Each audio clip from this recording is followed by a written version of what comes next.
Explore India with विकास में आपका स्वागत है। आज हम आगरा, मथुरा, वृंदावन ट्रिप के बारे में बात करेंगे। ताजमहल इंडिया के आगरा शहर में स्थित एक वर्ल्ड हेरिटेज मकबरा है। इसका निर्माण मुगल सम्राट शाहजहां ने अपनी तीसरी पत्नी मुमताज महल की याद में कराया था। गौरतलब है कि ताजमहल को देखने 70 से 80 लाख भारतीय तथा विदेशी पर्यटक प्रतिवर्ष आगरा आते हैं। इसी से आप अंदाजा लगा लीजिए कि ताजमहल का पर्यटकों के मन में कितना क्रेज है। ऐसा कोई भी विदेशी पर्यटक नहीं होगा जो इंडिया भ्रमण करने आया हो और उसने ताज का दीदार न किया हो। यदि आपने अब तक ताजमहल नहीं देखा है तो आपने क्या मिस किया है, आप कल्पना भी नहीं कर सकते हैं। यदि आप आगरा भ्रमण की योजना बना रहे हैं तो इस वीडियो में हम आपको बताएंगे कि आप आगरा में ताजमहल के अलावा और क्या क्या देखें। सबसे पहले आपके मन में यह प्रश्न उत्पन्न हो रहा होगा कि आगरा कैसे पहुंचे। तो आगरा तक देश के कई बड़े शहरों से सीधी बस सेवा तथा ट्रेन सेवा उपलब्ध है। इसके अलावा आप प्लेन के द्वारा भी आगरा पहुंच सकते हैं। देश के कई शहरों से आगरा के लिए उड़ान सेवा उपलब्ध है। दिल्ली से आगरा की सड़क मार्ग से दूरी लगभग 250 किलोमीटर है तथा यात्रा में 3.5 से 4 घंटे लगते हैं। आपको जानकर आश्चर्य होगा कि नई दिल्ली आगरा रूट पर 100 से ज्यादा ट्रेनें चलती हैं। आप अपनी सुविधानुसार आगरा शहर पहुंच सकते हैं। आप आगरा पहुंचने के लिए एसी ट्रेन, बस या फ्लाइट चुनें जो आपको सुबह 6 से 8 बजे के बीच में आगरा छोड़ दे। इसके बाद आप रिक्शा या टैक्सी से अपनी ऑनलाइन बुक होटल में चेक इन करें। होटल ताजमहल से 8 से 10 किलोमीटर के दायरे में ही लीजिएगा। हालांकि होटल्स में चेक इन करने का स्टैंडर्ड समय दोपहर 12 बजे से 2 बजे के बीच का होता है, परंतु आप अर्ली चेक इन सुविधा वाले होटल का ही चयन करें। आजकल सभी होटल्स अर्ली चेक इन की फैसिलिटी प्रोवाइड करते हैं। अब आप सोच रहे होंगे कि अर्ली चेक इन क्यों करें, आराम से दोपहर तक आगरा क्यों ना पहुंचे। तो इसका कारण यह है कि यदि आप दोपहर में आगरा पहुंचते हैं तो आधा दिन तो यूं ही खत्म हो जाएगा तथा उसके बाद फ्रेश होने में तथा लंच करते करते 3 से 4 बज जाएंगे। तो इस सिचुएशन में पहले दिन आगरा घूमने के लिए ज्यादा समय ही नहीं मिलेगा। तो इसी बात को ध्यान में रखते हुए आप सुबह सुबह आगरा पहुंच जाएं तथा होटल में अर्ली चेक इन करने के बाद आप अपनी होटल में नहाकर ब्रेकफास्ट कर लें तथा अपनी होटल से बाहर आ जाएं। होटल के बाहर ही आपको रिक्शा तथा टैक्सी मिल जाएगी। आप 100 से 200 रुपए में उसे ताजमहल जाने के लिए बुक कर लीजिए। एक बात और ध्यान में रखें कि आप जब टैक्सी या रिक्शा ताजमहल जाने के लिए बुक करें तो उन्हें पहले ही बता दीजिएगा कि वे आपको ताजमहल के रास्ते में किसी शॉपिंग एम्पोरियम में लेकर न जाएं। आपको सीधे ताजमहल ही जाना है। आगरा के कई टैक्सी वालों तथा रिक्शा वालों की सामान बेचने वाले बड़े बड़े एम्पोरियम से सांठगांठ होती है तथा टूरिस्ट को एम्पोरियम तक फंसाकर लाने पर उन्हें मोटा कमीशन प्राप्त होता है। एक बार आप इन एम्पोरियम में घुस गए तो बिना शॉपिंग के वहां से निकल ही नहीं पाएंगे। इन एम्पोरियम्स में सामान बहुत महंगा होता है क्योंकि उन्हें सामान में से रिक्शा वाले तथा टैक्सी वाले का कमीशन भी निकालना पड़ता है। आप इन बड़े बड़े एम्पोरियम्स से बाहर निकलने के लिए यदि यह बहाना बनाएंगे कि आपके पास शॉपिंग के लिए पैसे नहीं है तो वे आपसे कहेंगे कि आप तो केवल 1 या 2 हजार रुपए जमा कर दीजिए, बाकी के पैसे जब हम आपको आपके घर पर वीपीपी से सामान भेजेंगे तो पोस्टमैन को पैसे दे देना। तो अब आप ही बताइए कि ऐसी सिचुएशन में आप वहां से बिना शॉपिंग के कैसे निकलेंगे। इसलिए यही बेहतर है कि आप रिक्शा वाले को पहले ही बता दीजिएगा कि सीधे ताजमहल ही जाना है, इधर उधर नहीं जाना है। यदि आपको आगरा में शॉपिंग करनी ही है तो आप खुद ही अपनी पसंद की छोटी छोटी दुकानों से शॉपिंग करें। रिक्शा बुक करने के बाद आप उसमें बैठ जाइए। आपको रिक्शा वाला ताजमहल के उस बैरिकेड तक छोड़ देगा जहां तक वाहन जा सकते हैं। उसके बाद आपको पैदल पैदल ताजमहल के टिकट काउंटर तक जाना होगा। ताजमहल में भारतीय पर्यटकों के लिए प्रवेश शुल्क अर्थात टिकट 50 रुपए और विदेशी पर्यटकों के लिए 1100 रुपए है। वहीं शाहजहां तथा मुमताज की कब्र देखने के लिए पर्यटकों को ताजमहल की मुख्य गुंबद में जाने के लिए 200 रुपए का अतिरिक्त टिकट भी खरीदना होता है। इस प्रकार आपको ताजमहल का पूरा दीदार करने के लिए प्रति व्यक्ति 250 रुपए का टिकट लेना होगा।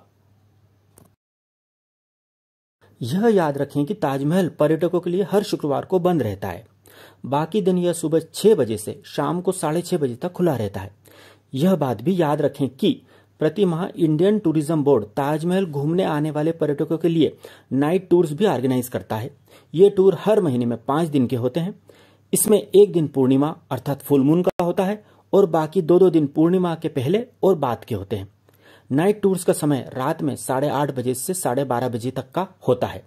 नाइट टूर्स में पर्यटकों की भीड़ सबसे ज्यादा पूर्णिमा के दिन होती है, क्योंकि इस दिन ताजमहल दूधिया रोशनी में नहाया हुआ अलग ही लुक देता है। रमजान और शुक्रवार को ताजमहल के नाइट टूर ऑर्गेनाइज नहीं होते हैं। ताजमहल का नाइट टूर अधिकतम 8 ग्रुप्स के लिए होता है। इसमें एक ग्रुप में 50 से ज्यादा लोग नहीं होते हैं। हर नाइट टूर 30 मिनट का होता है। जैसे ही एक ग्रुप का नाइट टूर खत्म होता है तो दूसरे ग्रुप का टूर शुरू हो जाता है। नाइट टूर में एक दिन में केवल 400 पर्यटकों को ही अनुमति मिलती है। आगरा के माल रोड पर आर्कियोलॉजिकल सर्वे ऑफ इंडिया के ऑफिस में जाकर आप नाइट टूर के लिए टिकट बुक कर सकते हैं। यहां सुबह 10 बजे से शाम 6 बजे तक टिकट की बुकिंग होती है। ताजमहल देखने तथा घूमने में आपको लगभग 3 से 4 घंटे लगेंगे। आप ताजमहल में ही जो फोटोग्राफर होते हैं उनसे अपने ताजमहल के साथ सुंदर फोटो क्लिक करवा सकते हैं। ये फोटोग्राफर विभिन्न एंगल से आपके ताजमहल के साथ अद्भुत फोटो क्लिक करेंगे तथा जब आप ताजमहल देखने के बाद वापस लौटेंगे तो यह ताजमहल के गेट पर आपको उनकी लेब प्रिंट दे देंगे। ताजमहल देखने के बाद आप ताजमहल के बाहर किसी अच्छे से रेस्टोरेंट में लंच कर लें। ताजमहल से कुछ दूरी पर ही कई बहुत अच्छे रेस्टोरेंट स्थित हैं। इसके बाद आप ताजमहल के पास ही लगभग 3 किलोमीटर दूर आगरा का प्रसिद्ध लाल किला देखने जाएं। इसके लिए आपको ताजमहल के टैक्सी स्टैंड से टैक्सी तथा रिक्शा मिल जाएगा। लाल किला बहुत बड़े क्षेत्रफल में फैला हुआ है। इसे पूरा देखने में आपको 2 से 3 घंटे लग जाएंगे। इस किले में लाइट तथा साउंड शो भी चलता है। आप शाम को उसका भी आनंद लें। यदि आपके साथ बच्चे हैं तो आप इस 30 मिनट के शो को जरूर देखने जाएं। इस शो से बच्चों का भारतीय इतिहास का ज्ञान भी बढ़ेगा तथा उन्हें आनंद भी बहुत आएगा। इस शो का टिकट केवल 70 रुपए होता है। यह भी याद रखें कि यह शो कई बार तकनीकी खराबी के कारण बंद भी रहता है। आगरा का लाल किला देखने के बाद आप टैक्सी या रिक्शा से वापस अपने होटल में आ जाइए तथा रात का डिनर करके अपने होटल में रेस्ट करें। इस प्रकार आगरा में आपका पहला दिन समाप्त होता है। दूसरे दिन आप अपने होटल में ब्रेकफास्ट करें तथा फतेहपुर सीकरी तथा आगरा के अन्य मॉन्यूमेंट्स देखने के लिए होटल से या होटल के बाहर से टैक्सी बुक करें। होटल रिसेप्शन से टैक्सी बुक करेंगे तो वह आपको थोड़ी महंगी पड़ेगी, इसलिए यदि पैसे बचाने का मन हो तो होटल के बाहर कई टैक्सी वाले खड़े रहते हैं। आप उनसे बार्गेन करके रीजनेबल रेट पर दिन भर के लिए टैक्सी बुक कर लीजिए। फतेहपुर सीकरी आगरा से लगभग 30 किलोमीटर दूर है। वहां तक पहुंचने में आपको 1 घंटा लग जाएगा। फतेहपुर सीकरी में आप सबसे पहले बुलंद दरवाजा देखने जाइएगा। यह पूरे विश्व का सबसे ऊंचा प्रवेश द्वार है। इसके बाद आप फतेहपुर सीकरी में स्थित जामा मस्जिद, जोधाबाई का महल, पंचमहल, दीवाने आम, दीवाने खास आदि मॉन्यूमेंट्स का भ्रमण करें। ये सभी मॉन्यूमेंट्स आसपास ही हैं। इसके बाद आप फतेहपुर सीकरी में ही किसी रेस्टोरेंट में लंच कर लें। लंच करने के उपरांत आप वापस आगरा के लिए प्रस्थान करें। रास्ते में आप राधा स्वामी व्यास का प्रसिद्ध दयाल बाग, अकबर का मकबरा, एतमाद उद्दौला का मकबरा, मेहताब बाग, अंगूरी बाग, चीनी का रोजा आदि जगह विजिट करें तथा उसके बाद आप अपने होटल में आकर डिनर करें तथा रेस्ट करें। इस प्रकार आगरा में आपका दूसरा दिन समाप्त होता है। तीसरे दिन आप जल्दी से नहाकर तथा ब्रेकफास्ट करके होटल का बिल पेमेंट करके चेकआउट करें तथा होटल के बाहर से टैक्सी करके एयर सफारी सेंटर पहुंच जाएं। आगरा में कई कंपनीज एयर सफारी कंडक्ट करती हैं। एयर सफारी के तहत आपको हीलियम गैस से भरे गुब्बारे में लगी गोल बास्केट में बैठाकर आसमान में लगभग 250 मीटर ऊपर तक उड़ाया जाता है। यह हीलियम बलून ग्राउंड पर एक मजबूत हेवी केबल से बंधा होता है जो कि मोटर से ऑपरेट होती है। गौरतलब है कि यह helium balloon air safari hot air balloon ride से पूरी तरह अलग होती है। जहां हॉट एयर बलून में आपको गर्म हवा के द्वारा बहुत ज्यादा ऊंचाई तक उड़ाया जाता है, वहीं इस हीलियम एयर सफारी में हीलियम बलून को केबल से बांधकर कंट्रोल्ड तरीके से कम ऊंचाई तक उड़ाया जाता है। परंतु इस helium balloon air safari ride में भी काफी हद तक हॉट एयर बलून राइड जैसा ही आनंद आता है। हीलियम बलून एयर सफारी में 8 से 16 लोग एक साथ बलून की बास्केट में बिठाए जाते हैं। बलून जब ऊंचाई पर जाता है तो वहां से पूरा आगरा शहर तथा दूर ताजमहल भी दिखाई देता है। आपको 250 मीटर की ऊंचाई पर कुछ देर रोककर फिर केबल द्वारा बलून को नीचे उतार लिया जाता है।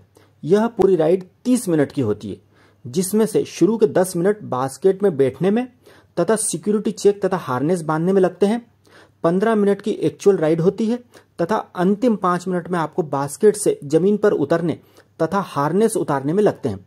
इस राइड में सुरक्षा का भी विशेष ध्यान रखा जाता है। बास्केट में केवल उतने ही लोग बिठाए जाते हैं जितने की परमिशन होती है। इस राइड में बच्चों को बहुत आनंद आता है। यदि मौसम खराब हो तथा तेज हवा चल रही हो तो एयर सफारी कैंसिल हो जाती है। इस एयर सफारी का किराया एयर सफारी टूर कंडक्ट करने वाली अलग अलग कंपनीज में अलग अलग होता है, जो कि प्रति व्यक्ति 500 से 600 रुपए के बीच होता है। इस राइड की सबसे बुरी बात यह है कि इस राइड में आपको अपने साथ DSLR कैमरा नहीं ले जाने दिया जाता है। केवल आप मोबाइल कैमरा ही साथ में ले जा सकते हैं। इसका कारण यह है कि एयर सफारी कंपनी फ्लाइट में अपना एक प्रोफेशनल फोटोग्राफर आपके साथ भेजती है, जो कि आपके ऊपर आसमान में फोटो क्लिक करता है, जिसका चार्ज प्रति फोटो 150 रुपए होता है, जो कि बहुत कॉस्टली होता है। इस फोटो की प्रिंट नीचे मिलती है। इस राइड में आपको एक डिक्लेरेशन फॉर्म भी भरना पड़ता है कि यदि आपके साथ कोई दुर्घटना हो जाती है तो उसके लिए एयर सफारी कंपनी रेस्पॉन्सिबल नहीं है। एयर सफारी की पूरी प्रोसेस में आपको 1 से 2 घंटे का समय लगेगा। इसके बाद आप अपना सामान लेकर रिक्शा या टैक्सी से बस स्टैंड या रेलवे स्टेशन पर आ जाएं तथा मथुरा के लिए ट्रेन या बस पकड़ लें। आगरा से मथुरा, जो कि श्री कृष्ण की जन्म तथा कर्म भूमि थी, की दूरी सड़क मार्ग से केवल 60 किलोमीटर है तथा यात्रा में 1.5 से 2 घंटे का समय लगता है। मथुरा के बस या रेलवे स्टेशन पर उतरने के बाद आप रिक्शा या कैब से अपनी ऑनलाइन बुक होटल में चेक इन करें तथा इसके बाद अपने होटल में ही लंच कर लें।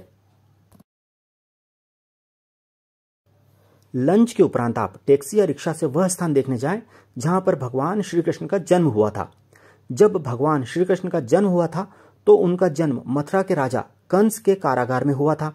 आज उसी स्थान पर भव्य कृष्ण जन्मभूमि मंदिर स्थित है। इस मंदिर में दर्शन करने में आपको थोड़ा समय लगेगा, क्योंकि इस मंदिर में दर्शन के लिए भक्तों की लंबी लंबी कतारें लगी होती हैं।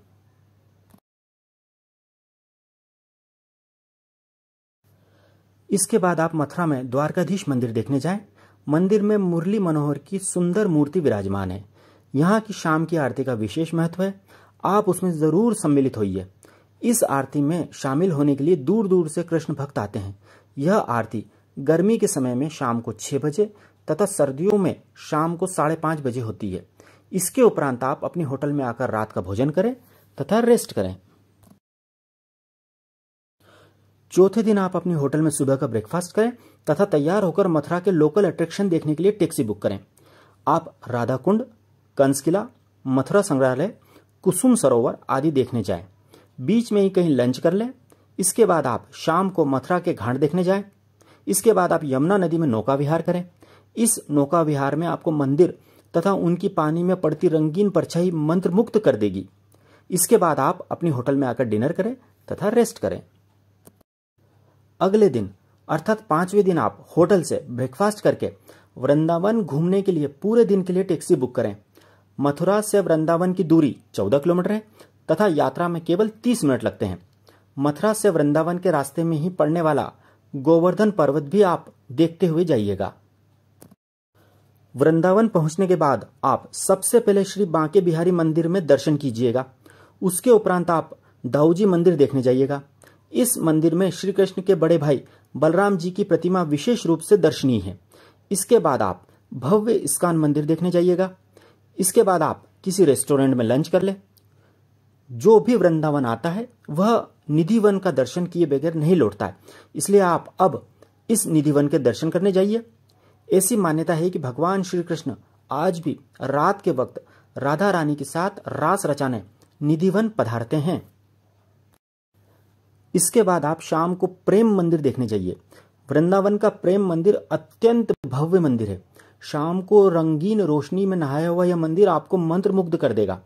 वृंदावन से वापस मथुरा लौटते समय आप मथुरा के लाल पेड़े, जो कि पूरे भारत में मशहूर हैं, जरूर खरीदिएगा। यह पेड़े बहुत ही स्वादिष्ट होते हैं। आप अपने परिवार तथा रिलेटिव्स के लिए मथुरा की यह मिठाई जरूर लेकर जाइए। इसके बाद आप किसी रेस्टोरेंट में रात्रि का भोजन करें।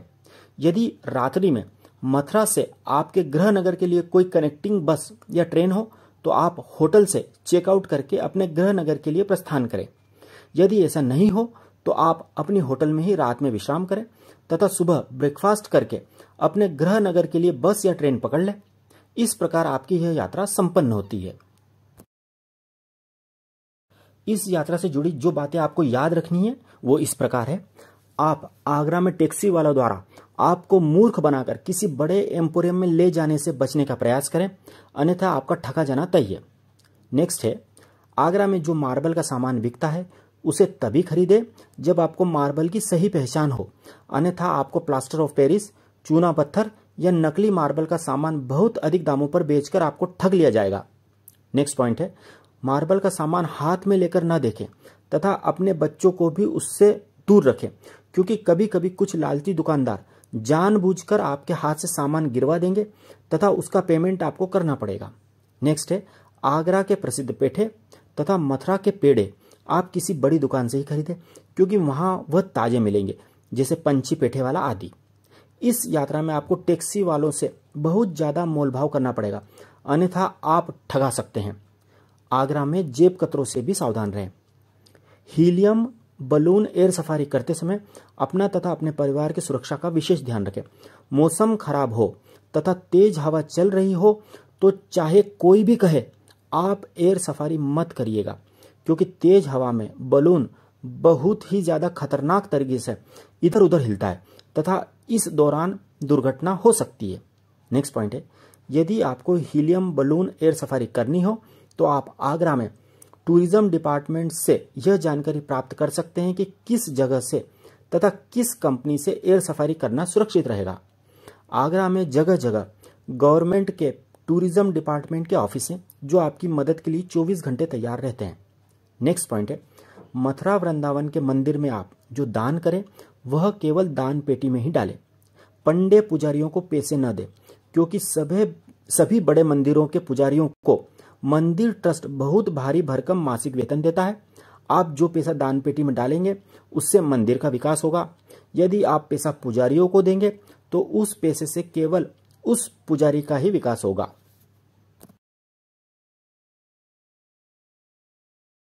अब हम 5 दिन की इस आगरा मथुरा वृंदावन यात्रा के अधिकतम कुल खर्च की बात करते हैं। 4 लोगों का आने जाने का बस तथा टैक्सी का कुल किराया लगभग 9,000 रुपये। 4 लोगों का 5 दिन का होटल का किराया 7,000 रुपये। 4 लोगों का मॉन्यूमेंट्स के टिकट तथा एक्टिविटी का खर्च लगभग 4,000 रुपये। 4 लोगों का 5 दिन का भोजन का खर्च लगभग 10,000 रुपये। 4 लोगों का आगरा मथुरा वृंदावन यात्रा में 5 दिन का अधिकतम कुल खर्च लगभग 30,000 रुपये। यदि इससे हम 4 से डिवाइड करें तो प्रति व्यक्ति अधिकतम कुल खर्च 7,500 रुपये आएगा। इस प्रकार आप केवल 7,500 रुपये में शानदार तरीके से टैक्सी को शामिल करते हुए आगरा मथुरा वृंदावन की यात्रा कर सकते हैं। तो अब इंतज़ार मत कीजिए, जल्दी ही आगरा मथुरा वृंदावन यात्रा का प्लान बनाइए। यदि आपको हमारी जानकारी सही तथा उपयोगी लगी हो तो प्लीज़ हमारे चैनल एक्सप्लोर इंडिया विद विकास को सब्सक्राइब जरूर कीजिएगा। Thank you.